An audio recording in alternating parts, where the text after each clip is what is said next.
Hello, and welcome to another installment of Did You Know, a digital ministry of Fredsville Lutheran Church found in Cedar Falls, Iowa, member of the ELCA.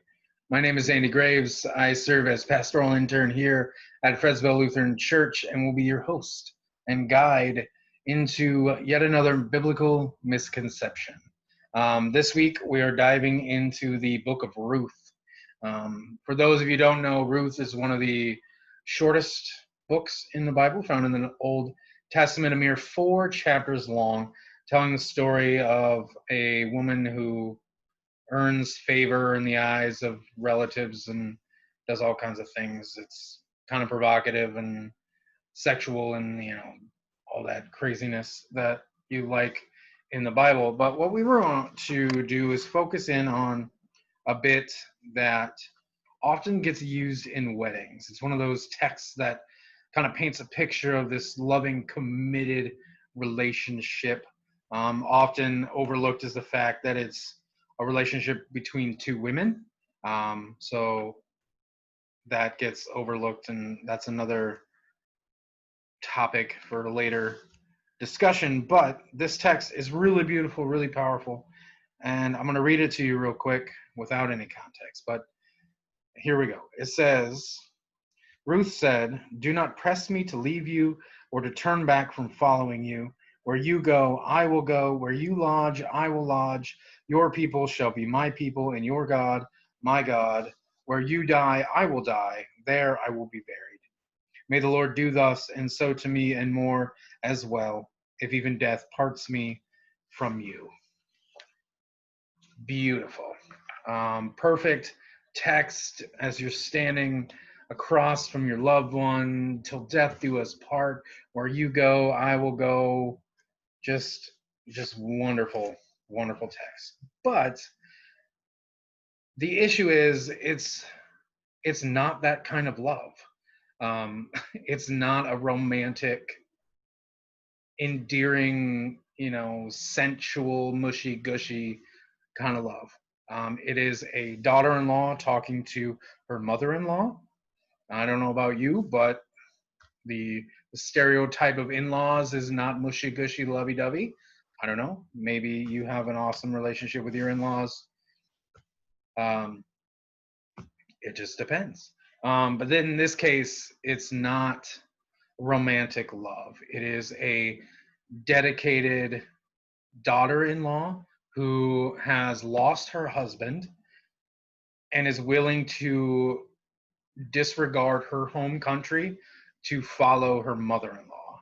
And what makes this interesting is that that's countercultural. You would then, the issue is Ruth was married to Naomi's son. So that's the mother-in-law. Naomi is the woman she is talking to. Her husband died, and she had a sister-in-law. So there's at least 2 brothers. They both died.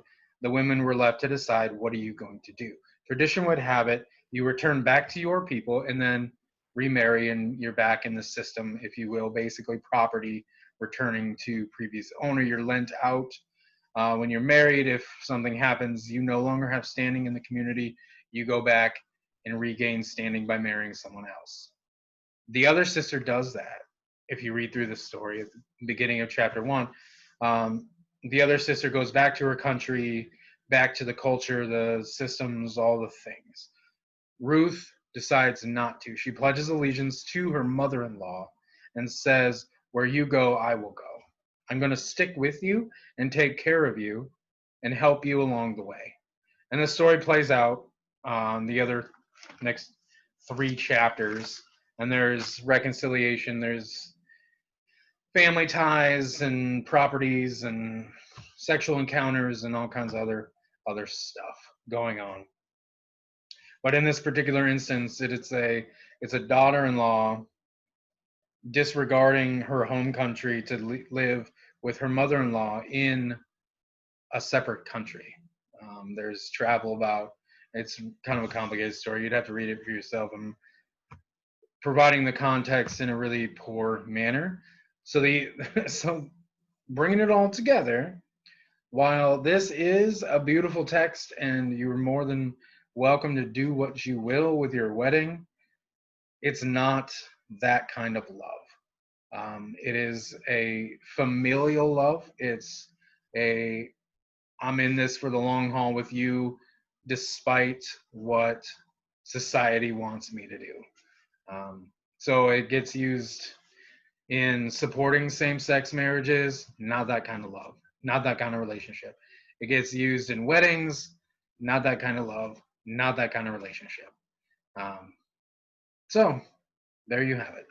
Um, did you know that Ruth and Naomi love each other, but maybe not in the way that you perceive when thinking about using this for your wedding? By all means, use it, love it, do what you got to do.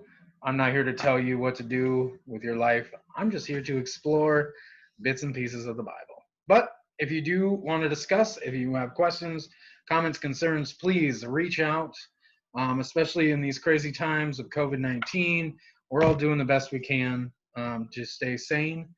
If you are one of those and want to chat, reach out. We're here regardless if you're a member or not. You find this somewhere on the deep recesses of the internet, look us up. Fredsville Lutheran Church, Cedar Falls, Iowa. We're here to chat. Leave comments on the YouTube. Find us on Facebook. We're there. We're here doing what we can to keep you connected. So, till next time, please take care of yourselves. Be smart. Social distance. Wear masks. Wash your hands. Stay home. Do all the things. It's not easy. I know I'm doing it. I mean, I'm in the office, but alone by myself all day. It's sad. So, with that being said, with all of that being said, be blessed, stay safe, and I'll see you next time. Adios.